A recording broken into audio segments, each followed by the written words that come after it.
Did you find your perfect dream home and you're ready to put in an offer? Stop.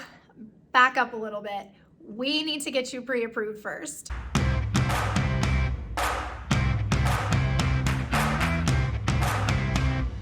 Welcome back to my channel. My name is Alyssa Webb. I am a realtor in the Billings, Montana area, and I am with Brian Hafner, Universal Lending. He is a trusty local lender in the area, and we are going to chat about what the process looks like of buying a home. Many people will call me and say, hey, I'm ready to start looking at houses.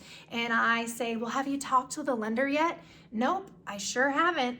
Well, you have to start the process with a lender. Brian, let's go over the process of what it takes to get these folks into a home. Well, I know a lot of people, when they're looking to buy, their first thought is, hey, I want to talk to a realtor. Realtor is the one that's going to show me the home, and that is great. But really, the lender is the one that gets you pre-approved. And so you might hear pre-approved or pre-qualified. Pre-qualified is you and I having a conversation. You say, hey, my credit score is about 700. I make this much, I've got this much for a down payment, and quick conversation, I'm like, yeah, sounds like you're qualified for about this purchase price.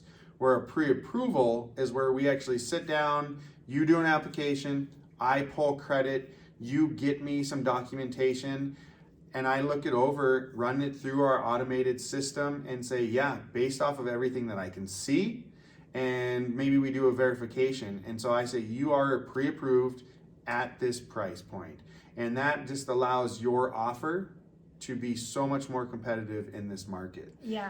When we first sit down, we're gonna go over a lot of stuff, and you might be like, man, why is he asking all of this? And it's really just to make sure we're ahead of the game. I wanna make sure that if I'm telling you you're qualified for 400,000, you are qualified for 400,000. So I'm gonna be looking at your income and just making sure that the numbers line up. If you say, oh yeah, I'm 40 hours a week and I make 40 bucks an hour, cool. Well, I want pay stubs to back that up, because a lot of times maybe you take a Friday off, you don't get paid for it, you're sick, you don't get paid for it. Well, now your income's not quite 40 hours a week. So we just want to really look at that, especially if you're commission or you get a bunch of overtime, or if you're self-employed. We'll be looking at your assets just to make sure, yeah, I plan on putting $100,000 down. Cool, where does that money come from? Or I need down payment assistance. Awesome, let's talk about what we need to do to get qualified for that. And credit. You're gonna look at Credit Karma or your credit card and it says you're 760, and then your mortgage credit score that we pull is only 700. Well, that does affect maybe which program you qualify for. So we wanna make sure we look at that, talk about your debts to see what your debt to income is. Once I have that all lined up, I'll let you know. We'll talk about your programs. Because if you're here like, oh yeah, I want to buy a house and live in it for 2 to 3 years and then sell it, or I want to buy an investment property, or I want to buy out of town, or this or that, there's going to be different programs. So we're going to have an idea of what program, how much purchase price, what your monthly payment is going to be, how much your cash to close is going to be. And then I would reach out to Alyssa and be like, Alyssa, here's the plan. Maybe we need to ask for some seller pays, or maybe we've got plenty of cash and can get really aggressive if the home just went on the market. Yeah. So we're gonna have a nice conversation between the three of us, because we really are, we're a team. And we all are working together to get your offer accepted in this market. Right, exactly. And what happens at that point is Brian's gonna send me a letter that says you're approved to buy that home. And when you're ready to write an offer on a home and move forward, that letter is going to accompany that offer. And it tells the seller, it tells the listing agent who presents that offer to the seller that you can purchase the home, funds are good. And I've done my due diligence. That's a huge thing, is a lot of lenders, they just like, yep, you're good to go, and they haven't really looked at anything. And then you get under contract, you found your dream home, then they look at the stuff and it's like, wait, the numbers don't match up.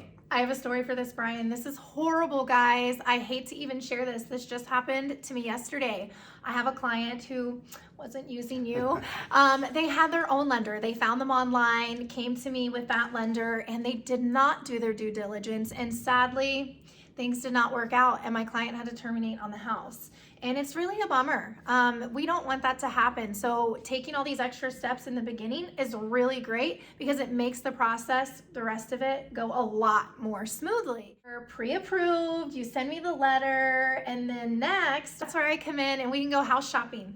So we're gonna go out, we're gonna look at homes, and guys, I don't care how many homes we have to see. I am not going to force you to buy a home just because it's a good deal or just because it's in a good location. If it doesn't feel right to you, it's not gonna happen. I need it to be the right house for you. So then what we'll do is we'll put in an offer, and the seller can accept the offer, they can counter it, they can reject it, but let's say they accept it, you're under contract. So now you are under contract on a home and you're moving forward to a closing day. A lot of people ask, well, how long does the process take to buy a home? Is it like 30 days, 35 days? Does it depend?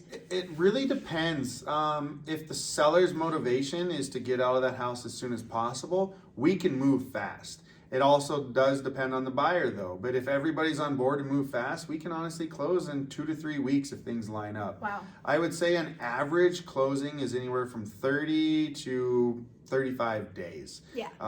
Back a few years ago when the market was just crazy, appraisers were backed up, it was closer to 45 days. Yeah. Sometimes if you do down payment assistance, it might need to be closer to 45 because you might have to take a home buyer class that's only offered at certain times. Right. Now we're under contract, we found a home, we're moving forward, we picked a closing date. The next thing is earnest money. You'll want to deliver your earnest money to the title company. It's like 1% or a little less of the purchase price. Get more into that at another time, or you can ask me questions about earnest money. But then what are you doing on your side? What is your lending team doing once we're under contract? I'll ask for the contract, usually get it either from title or the realtor. We'll look at all the dates, just make sure we're lining up everything. I'll introduce you to my team. Maybe we already had you approved and it was a month or so ago. So now I'm gonna need updated bank statements, updated pay stubs. Like right now, just with taxes. So I might need taxes or I might not. So we're gonna talk about that. Really, we're just trying to focus on that timeline to get you to closing. One of the things is once we get you to sign the disclosures, which will be initial disclosures, estimated numbers, to give you an idea of what you're gonna need for closing, what your payment's gonna be. We'll talk about locking in the rate. Sometimes we'll lock it in ASAP. Other times we'll wait a little bit just because we feel like the market's going to get a little bit better. Once you're under contract, we will start talking about the rate. We'll also look at ordering appraisal. I want to make sure I work with Alyssa though to order the appraisal once you're through inspection items. Yeah, that's huge because inspection and appraisal are a little bit different, and a lot of people get that confused. So inspection is really for your knowledge. There is no pass or fail.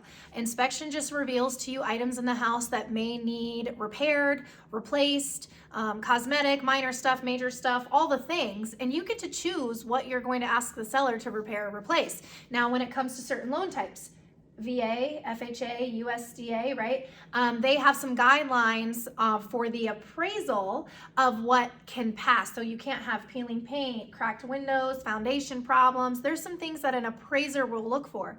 Well, what's great about an inspection is that it can reveal some of those things. You can get them fixed before an appraiser comes out. And an appraiser, the whole purpose for an appraiser is for them to come out and find the value of the home to make sure you're not lending more money than it's worth. Right? Yeah, so really two things. So they want to make sure the value is correct. So if you're buying a house for $500,000, they want to make sure that that house is worth $500,000. And really what they're going to look is for comparable homes that have sold recently in that area. Being in Montana, sometimes they have to go a little bit farther outside of the area or maybe a little bit farther back in time just to see what's sold. They want to make sure that what you're paying is what the house is worth. It protects you as the buyer and it also protects us as the lender. The other thing they're looking for though is for health and safety issues. So that's where she mentioned chipped and peeling paint, especially if it was pre-1976 with the lead paint. Also like foundation issues are a huge thing, broken windows. Yeah. Missing handrails, they just don't want to take the chance somebody's going to fall down the steps. So really looking at that. But those are the two main things is value and then health issues. Yeah, for sure. And we do have a lot of that here in Billings. We have some really great, cool downtown areas, midtown, some older homes. So if you're looking kind of for that historical charmer, we have them here, but you kind of have to be aware that it may not qualify for certain loan types if the seller's not willing to fix them to bring them up to where they need to be, you know, or replace a handrail or replace a window, something like that. Yeah, inspection, appraisal, a little bit different, but they're both there to protect you.